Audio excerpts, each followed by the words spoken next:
Hello and welcome everybody to another episode of Books and Bytes. Today we're taking a deep dive into Thinking, Fast and Slow by Daniel Kahneman. Okay. You've heard of it? Of course. Yeah, it's a classic. I feel like this one, it's been massively influential. That's sweet. And it's one that really changes how you think about thinking. Yeah, it's true. Overall. It's not just for academics or anything. Right. It's really packed with insights that can help, I think, anyone make better decisions in everyday life. So before we get into the details, can you give us a quick overview? Sure. What is this book all about? So Kahneman's big idea is that we have two systems of thinking, which he calls System 1 and System 2. System 1 is fast, automatic, intuitive. It's what lets you drive a familiar route without really thinking about it. Like you just get in the car and go. Yeah, you know the way. You don't have to think about every turn or anything. System 2 is slower, more deliberate. It's what you use to solve, a complex math problem or something. Okay, so it's like having a little angel and devil on your shoulder, each whispering in your ear.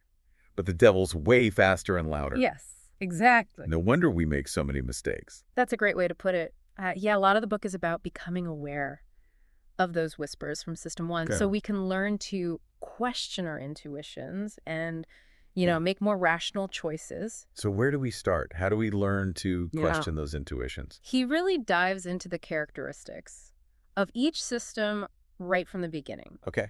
Gives you a feel for how they operate, what their strengths and weaknesses are. For example, System 1 is awesome at recognizing patterns. Okay. Think about how you can instantly recognize a friend's face in a crowd or finish a familiar phrase. Someone starts to say... It's like our brains are constantly making these lightning fast connections. No wonder it feels so effortless. But if it's all based on patterns and associations, that seems like it could also be a recipe for bias. Exactly. System 1 relies heavily on heuristics, mental shortcuts to make quick judgments. And those shortcuts can often lead to systematic errors, which Kahneman calls cognitive biases. So give us an example. What's one of these biases that really jumps out at you from the book? Well, one that's really pervasive is what Kahneman calls what you see is all there is, or WYSIAD. Wow. It's an acronym. This bias describes our tendency to jump to conclusions based on limited information, ignoring what we don't know. Imagine you're evaluating a job candidate, and you only get to see their resume in a 5-minute interview. You're going to form an opinion based on that limited snapshot, even though there's so much more. You don't know about their abilities and personality. And we probably feel really confident in that opinion. Exactly. That's one of the hallmarks. Even though it's based on such flimsy evidence. Of System 1 thinking. It gives us a sense of cognitive ease, a feeling that things are simple and predictable, even when they're not. So it's like our brains are wired to prefer a neat and tidy story, even if it's not the whole truth. And that brings us to another key concept, priming. Kahneman shows how incredibly susceptible we are to subtle influences that shape our thoughts and behavior without us even realizing it. So like subliminal messaging almost? Yeah, kind of. Remember that experiment where people were primed with words related to old age and then they actually walked slower? Oh, yeah. I remember that one. Down the hallway. That one blew my mind. That's crazy. Yeah, it is. It's like our subconscious is taking in all these cues from our environment and shaping our actions accordingly. Kind of creepy when you think about it. It is. It is. And Kahneman gives tons of examples of how priming works in everyday life. From advertising to political campaigns to just, casual conversation. It's just a constant reminder that our judgments and decisions are often influenced by factors we're not even aware of. Exactly. So what can we do about it? Are we just doomed to be puppets of our System 1? Not at all. One of the most important things we can do is simply be aware of these biases. Once we understand how our minds work, we can start to question our intuitions. And look for more objective evidence before making decisions. So it's about bringing that slower, more deliberate System 2 thinking online more often. Kahneman argues that we need to learn to think slow when it really matters. When making important decisions about our finances, our health, our relationships. Right. But he also acknowledges that we can't be on high alert all the time. Yeah. You know, System 1 is there for a reason. Right. It allows us to navigate the world efficiently without getting bogged down in every little detail. Well, it's like a balancing act, knowing when to trust your gut and when to slow down and question your assumptions. Exactly, and the more we understand about these two systems, Right. the better equipped we'll be to make choices that are truly in our best interests. So we've talked about WYSIOD and priming. What are some other ways that our System 1 thinking leads us astray? Well, one that's particularly relevant, to the world today is the availability bias. Availability bias. This is our tendency to overestimate the likelihood of events that are easily recalled or vivid in our minds. For example, if you just saw a news story about a shark attack, you might be more afraid of going to the beach, even though statistically, shark attacks are incredibly rare. It's like our brains are saying, if I can easily think of an example, it must be a common occurrence. Exactly. And the media plays a big role in shaping our perceptions of risk.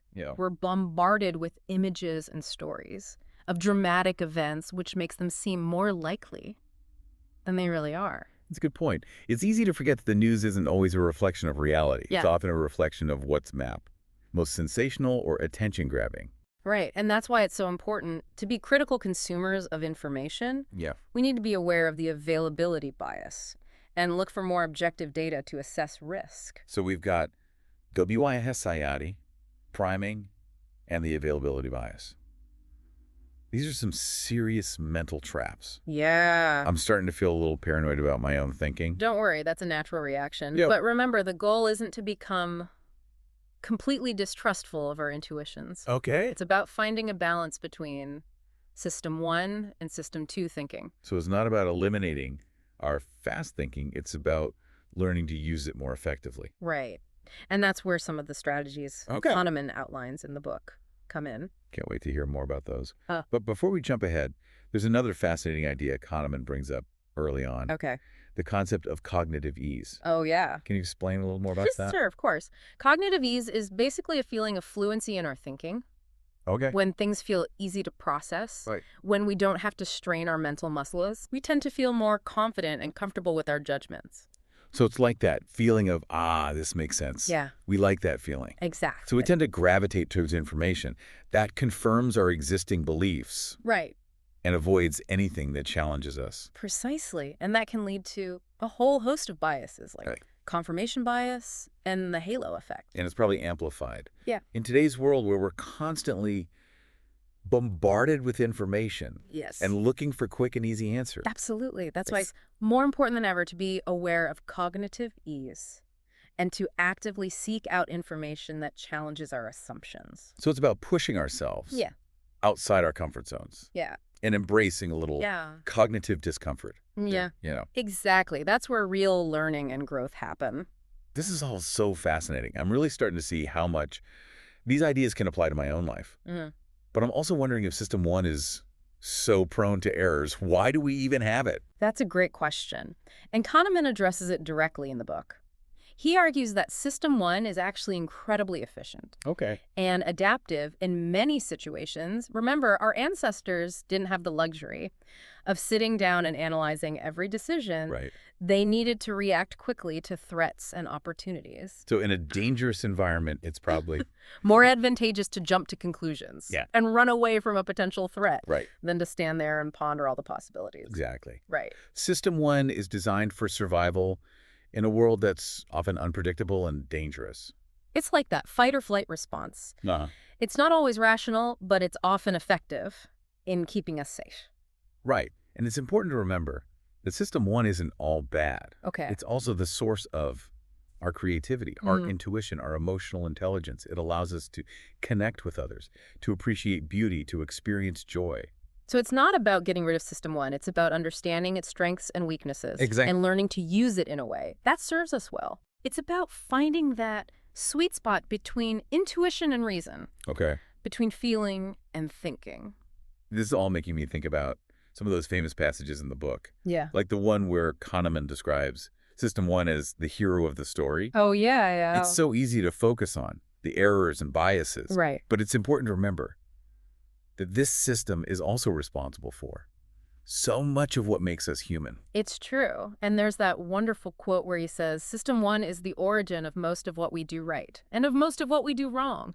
Right. It's not a villain. It's just a system with its own unique set of rules and limitations. This is all so insightful. I'm eager to dive into some more of the specific biases and heuristics Kahneman explores, but I think we've laid a great foundation here. Yeah, I agree. I think we've given our listener a good understanding of the basic framework of the book. Now we can start to explore some of the fascinating implications of these two systems. Sounds good to me. So before we jump into the next section, is there anything else you think our listener should keep in mind about System 1 and System 2? Well, one important thing to remember is that these two systems aren't separate entities in the brain. Right. They're constantly interacting and influencing each other.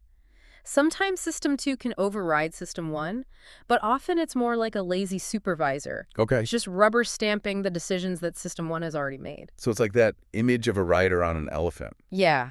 The rider thinks they're in control, but the elephant ultimately decides where they're going. That's a perfect analogy. And that's why it's so important to understand the dynamics of these two systems. Only then can we start to, take the reins and steer ourselves in the right direction. Well said.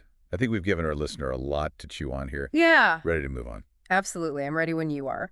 So we've established that our brains have these two systems, the quick intuitive System 1. Right. And the slower, more deliberate System 2. Yeah. Now let's explore how these systems influence our judgments and decisions in specific ways. Sounds good. Where do we start? Well, Kahneman dives deep into the concept of heuristics and biases. Okay. Remember, heuristics are mental shortcuts that help us make quick judgments, but they can often lead to systematic errors.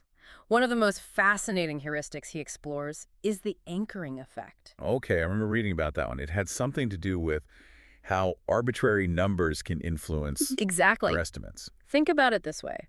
If I ask you to guess the population of Chicago, before I ask, I spin a wheel with numbers on it, and it lands on 10 million, you're likely to guess a number closer to 10 million. Even though that wheel spin was totally random. Exactly, even though it was totally irrelevant. Yeah, it's crazy how our minds latch on to those anchors. Right, even when we know they're irrelevant. And it happens all the time in real life. Right. Think about negotiating a salary, the asking price of a house, or even just deciding how much to donate to a charity. We're constantly being influenced by anchors, whether we realize it or not.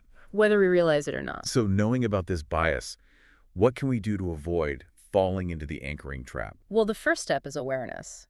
Just knowing that this bias exists can help you be more critical of the information you're given. So it's like that saying, forewarned is forearmed. Exactly. If you know the enemy, you're pieced. Better equipped to defend against it. Right. And it's also helpful to consider a range of possibilities before settling on an estimate. Right. Don't just anchor to the first number you see.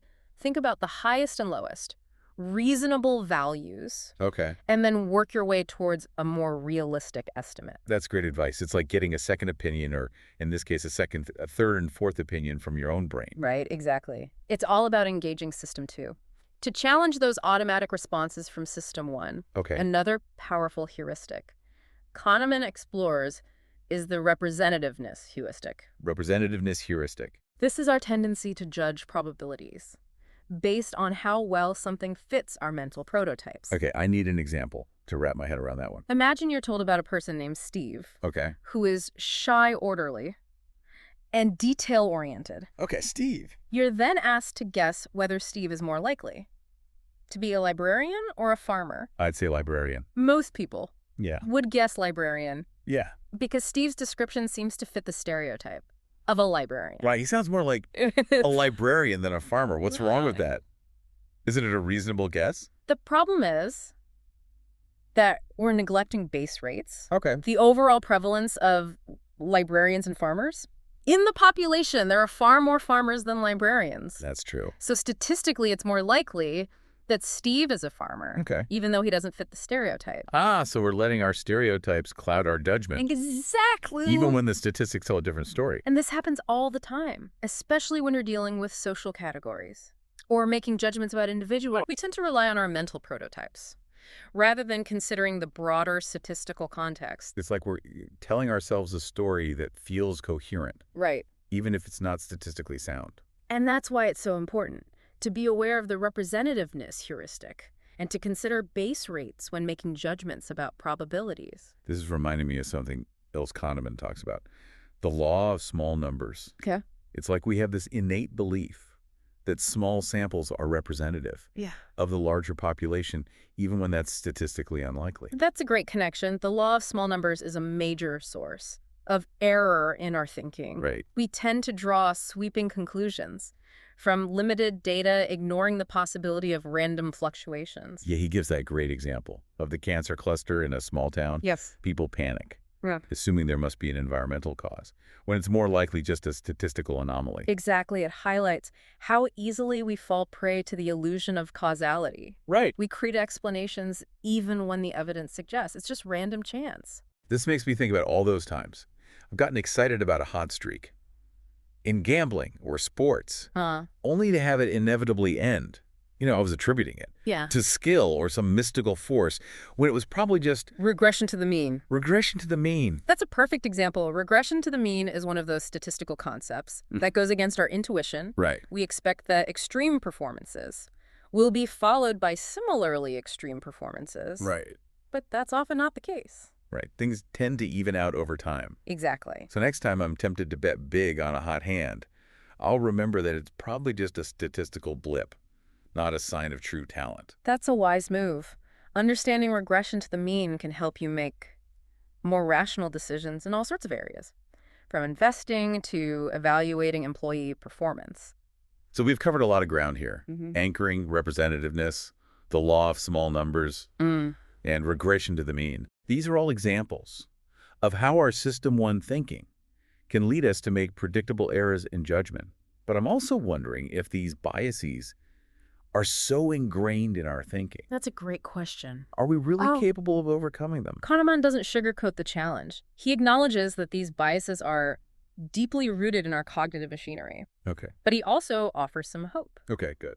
He argues that while we can't completely eliminate these biases, we can become more aware of them and develop strategies to mitigate their influence. So it's like learning to drive defensively. Exactly. You can't prevent other drivers from making mistakes, but you can be more alert and prepared to react if they do. That's a great analogy. And just like with driving, the more we practice these strategies, the more automatic they become. So it's about training our System 2 to be more vigilant. Right. And to step in when System 1 is. Yeah.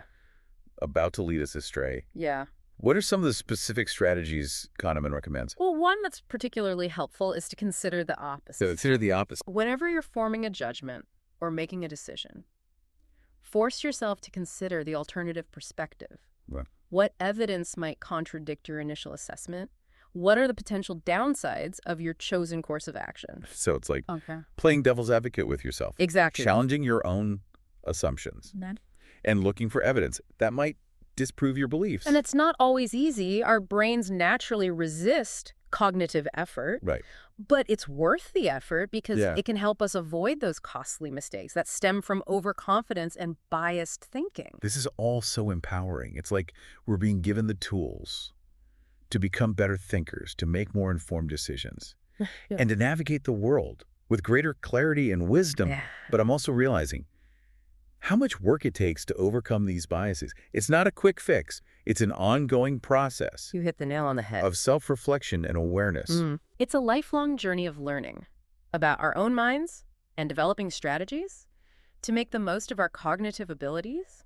And it's a journey worth taking because the payoff is immense, a richer, more meaningful, and ultimately a more successful life. Well said. I think we've given our listener a lot to think about here. Ready to move on to the next chapter? Absolutely. Of our deep dive? I can't wait to explore some of the more emotional aspects of decision-making that Kahneman delves into. So far, we've been focusing on the cognitive side of things, how our two systems of thinking lead to biases and errors in judgment. But Kahneman doesn't stop there, does he? No, he doesn't. He also explores how our emotions shape our decisions, especially when it comes to risk and reward. That's right. He introduces this really important concept called prospect theory. Prospect theory. Which challenges traditional economic models by taking into account the psychological realities of loss aversion. So break that down for us a little bit. Okay. What is loss aversion and why does it matter? Loss aversion is the idea that the pain of losing something is greater than the pleasure of gaining something of equal value. So, for example, losing $100 feels worse than the joy you'd get from finding $100. Right. This asymmetry in how we experience gains and losses has a huge impact on our choices. It makes sense. It explains why people are often so risk-averse. They'd rather have avoided a potential loss than go for a potential gain, even if the odds are in their favor. Exactly. And Kahneman shows how loss aversion plays out in all sorts of real-world scenarios. From investing to negotiating to even just choosing between different options on a menu. You know, we're trying to minimize our losses, even if it means passing up potential gains. And this is where framing comes in. Yes, exactly. Kahneman shows how the way choices are presented, whether they're framed in terms of gains or losses, can dramatically influence our decisions. Yeah, he gives that classic example of the Asian disease problem. Okay, the Asian disease problem. Where people are presented with two different options for responding to a hypothetical disease outbreak. When the options are framed in terms of lives saved, people tend to choose the safer option.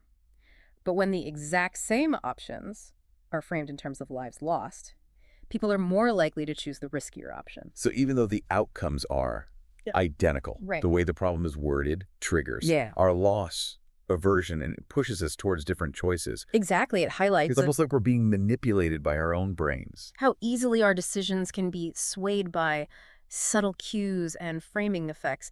And it underscores the importance of being aware of these influences and stepping back to consider the underlying logic of the choices we're making. Yeah, it's like we need to train ourselves to see through the framing and focus on the substance of the decision. Exactly. And this is all connected to another fascinating concept Kahneman explores, the endowment effect. Endowment effect. And this is the idea that we tend to overvalue what we own simply because we own it. You know? I remember that experiment with the coffee mugs.